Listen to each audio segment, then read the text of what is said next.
Saudara-saudari yang terkasih, selamat pagi. Mari kita awali permenungan kita pagi ini, Rabu dalam Oktav Paskah 15 April 2020 dengan tanda kemenangan Kristus.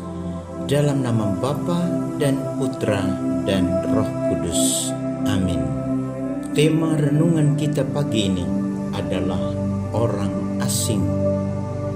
Lukas pasal 24 ayat 13 sampai dengan 35. Jika kita sudah lama tidak berjumpa dengan seorang sahabat, seringkali kita lupa tentang dia.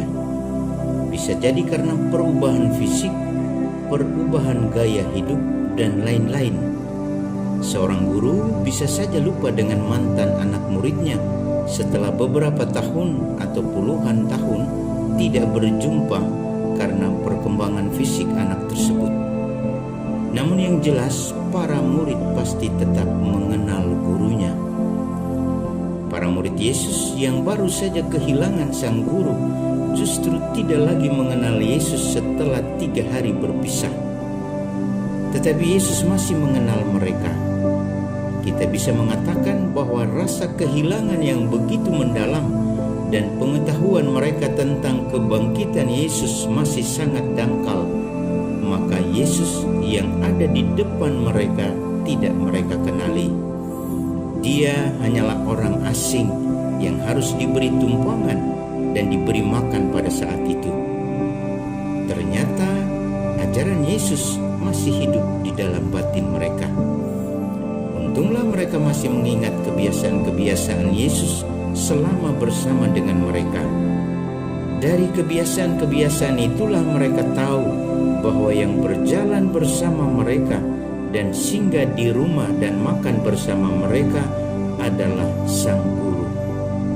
Tinggallah bersama-sama dengan kami, sebab hari telah menjelang malam dan matahari hampir terbenam, kata mereka kepada Yesus. Lukas pasal 24 ayat 29. Mungkin rasa kehilangan membuat mereka bergumul dengan pikirannya sendiri yang notabene penuh dengan pertanyaan-pertanyaan yang belum terjawab. Karena itu perasaan menjadi lebih dominan dan nalar untuk mencari kebenaran dalam kitab suci menjadi hilang. Sebab saat perasaan mendominasi diri kita kehilangan nalar untuk mengenal dan mengetahui kebenaran. Meskipun kadang perasaan itu juga dapat memberi sinyal tentang kebenaran.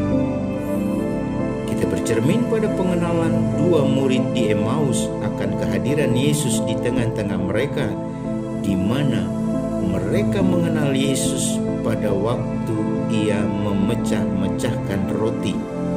Lukas pasal 24 ayat 30 sampai dengan 31. Pengetahuan yang benar akan melahirkan kebenaran, namun pengetahuan yang dikuasai perasaan hampir pasti melahirkan kebohongan.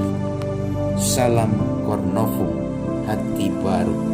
Dia yang juga menampakkan diri untuk kita saat ini lewat pelbagai pengalaman hidup, senantiasa memberkati kita semua dalam nama Bapa dan Putra dan Roh Kudus. Amin.